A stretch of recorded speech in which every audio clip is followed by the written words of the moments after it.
Hello everyone, Jeremy here, and today I'm going to be taking a look at the ultimate T-800 figure from NECA that is from Terminator 2 Judgment Day. And I've been really looking forward to getting this figure. Ever since I saw it at Comic-Con, I was like, when it comes out, I've got to get it because I love Terminator 2 Judgment Day. And I actually do not own any type of action figure or anything from this entire series, so it's about time that I change that. So I got this from GameStop.com for about $23, and that's pretty much the standard price that you're going to see him at a variety of different stores, whether you're going to buy it online or inside the store itself. And the cool thing about this box that you see here is it takes an aesthetic from NECA's other line of collectibles, from the 8-bit stylized figures that they have. Those boxes are made to look like a retro video game case that's all worn and battered and beaten and distressed, and this kind of takes on that same look. This picture of Arnold Schwarzenegger here, it just looks like a really gritty film grain. It looks like it was taken as a screen capture from an old VHS movie, and that's really cool. You just look at the font and the different colors, you know, it just screams that time period. When you move this over on the side, it's pretty much the same thing as we see on the front, just smushed up a little bit. And then on the back, we can see some poses that you can get this figure in, the different head sculpts that come with them, and just a little synopsis, a little backstory of Terminator 2 Judgment Day, which if you have not seen that movie, shame on you. You need to do that, like now, if you haven't. When you open it up, it's a window box display, which is very nice. I really do like that. You'll be able to see the figure that's inside and all the accessories that come with them. So really nice packaging that we get here. And Arnold, of course, comes with 2 different heads, a few different weapons, and then on this inner flap on the left, that is the pose that I'm going to be keeping him in, and it's the pose that's really shown in all the screenshots and product images of him holding the Gatling gun with the big strap of extra rounds for his grenade launcher strapped across his chest. So that is really cool. I cannot wait to get him out of the box, and through the magic of video editing, we are going to take a closer look at him right now. Alright, so here is the ultimate T-800. Got him all out of his packaging, and I set him up in the pose that I think looks the best on him, at least to me, and that's with the really battle damaged face that exposes the endoskeleton. We got some blood specks, and we can see that nice robotic face up underneath the skin, and he's holding that Gatling gun. And then over his left shoulder, we've got that grenade launcher. And then let's look as we turn him around on the back. Check out the detail of all the little bullet holes on the back of his jacket, and the wrinkling of the leather looks really good. He even has a nice hole in the back of his head from being shot in the back of the head. So that's a really nice detail there. We see that a little bit of the endoskeleton has been destroyed there, but of course he just keeps on going. And I think that this is definitely the best pose to put this guy in. I mean, it's on the box this way, and you know, it's like that for a reason. Just look at that. Let's get a really good close-up of his endoskeleton on the side. I just wanted to get a little bit closer so that you can see the detail on the side of his face like that. And this is one of the main things that drew me to this figure in the first place. I love that face half blown off look. That is a really good look for him, and it exposes that nice red eye, the nice right red eye, and just right there, that's what I want in my Terminator figures. You know, they did such a good job for a figure of this scale. You know, he's around 7 or so inches tall, and just looking at him through the viewfinder here, I just love the way that looks. It looks just like Arnold. This is the best of the 3 head sculpts in my opinion, because it really gives him that just straight up, he is a bad, you know what, look when he has his face half blown off like that. So that is really good. And once again, I do like the little bullet holes and things that we see on his jacket, and they did a really good job of even hiding like some of the joints there. Like we can see like there's a little bit of a ball joint like right there, but it's hidden so well with the black leather of the jacket and everything, you can hardly ever tell that it's there. So it makes him look like he's a static figure, but he is not. There is some articulation going on here. And let's get a better look at the Gatling gun that he's holding here. Now this Gatling gun here, it is just one piece. When you take it out of the packaging and it's secured with twist ties, but this is all just one piece. The gun part, and we have the ammo belt here, and then that ammo belt is attached to this backpack that's in the back, and the backpack is attached to the Terminator through this like strap that's hanging over his shoulder here.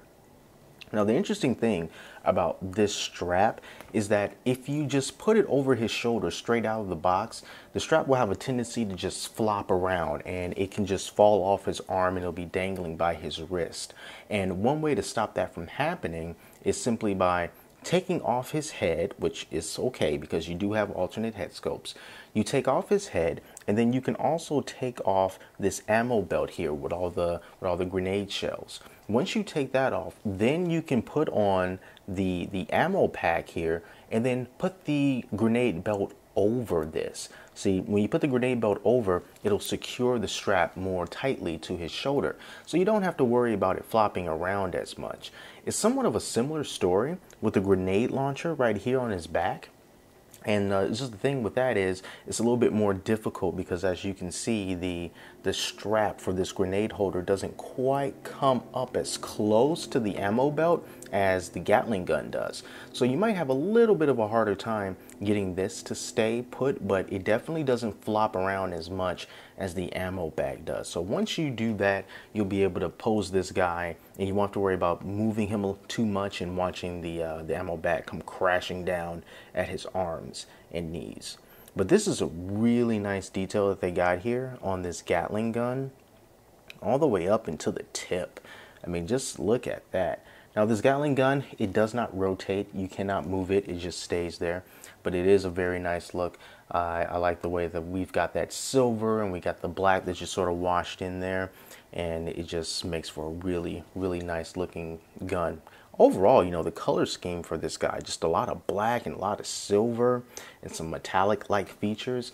And, you know, it really goes well because that's exactly what we would expect from the Terminator and Terminator 2 Judgment Day. It's just perfect, and all that nice wrinkly detail and molding goes over to the ammo pack, and it's just a really, really great look. So to me, the best way to pose this guy would be, you know, just like this here.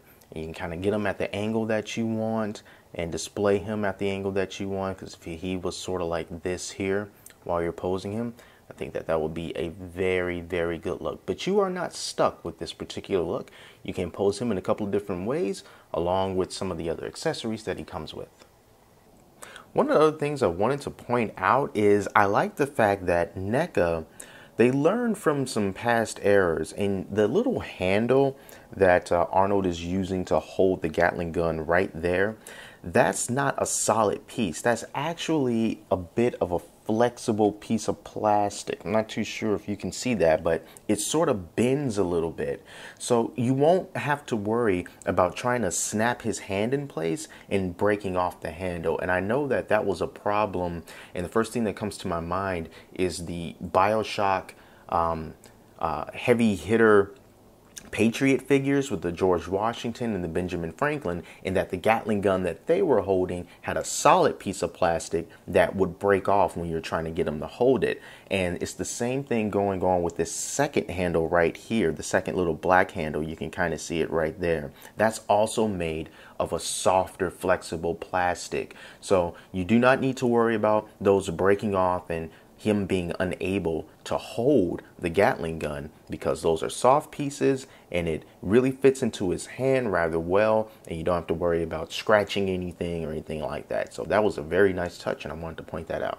And if you didn't want to use the battle damage face, this is what Arnold will look like in the exact same pose using one of the other heads that you can put on him. Now, this is the one without the sunglasses, and it looks like his pretty natural face, and they did a really good job on this as well. Very nice face sculpt.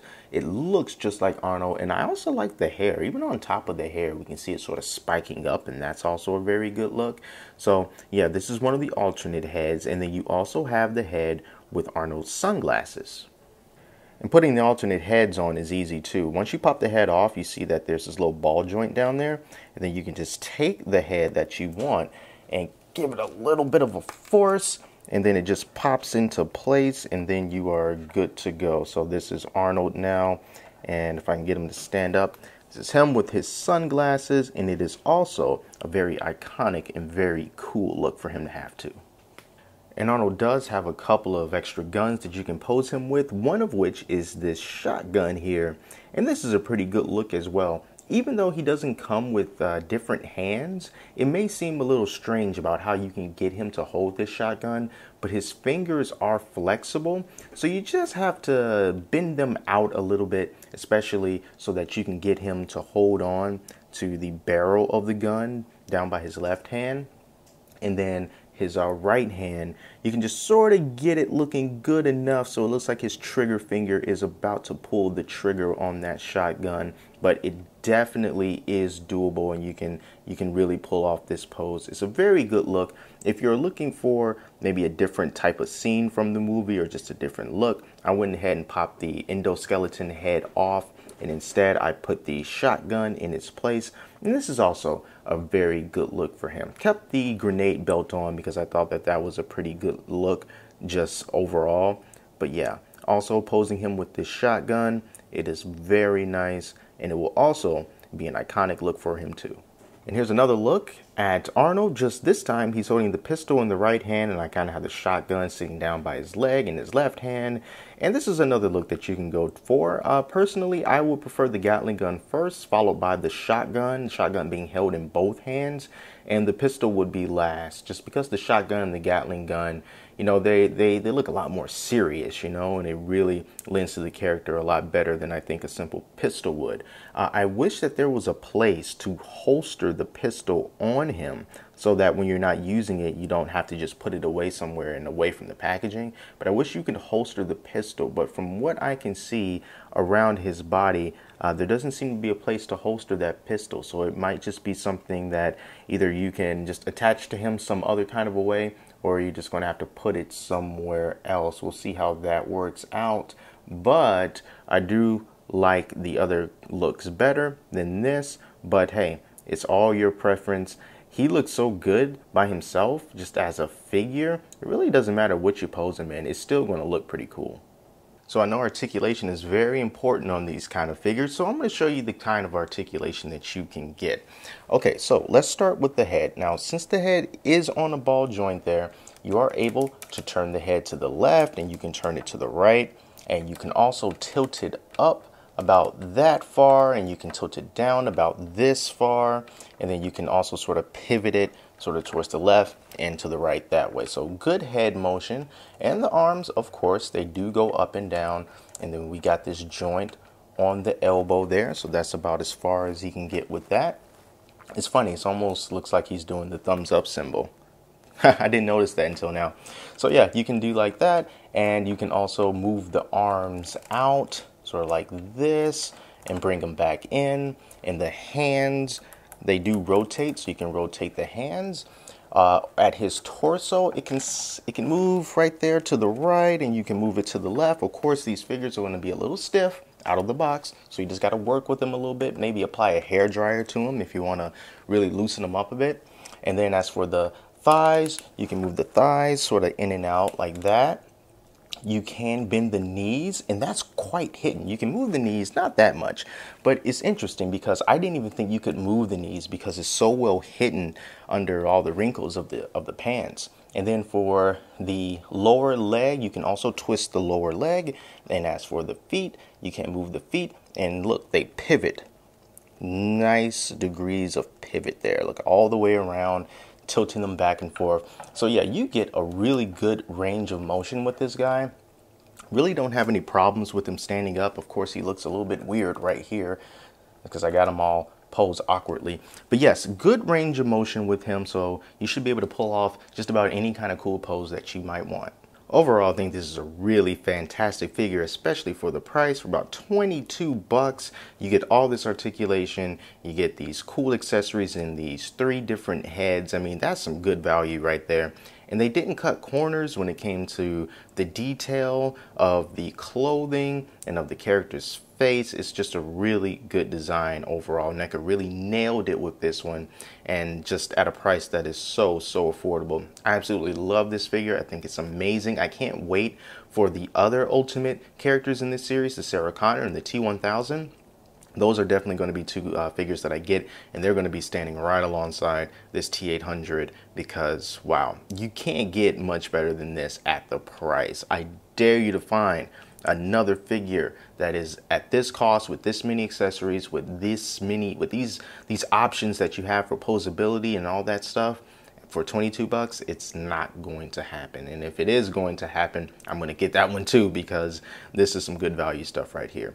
So that's all for this review. Stay tuned for the other T-800 figures. Whenever those come out, I'm going to grab those as well. But, you know, just overall, I really like this guy, and I can't wait for the others.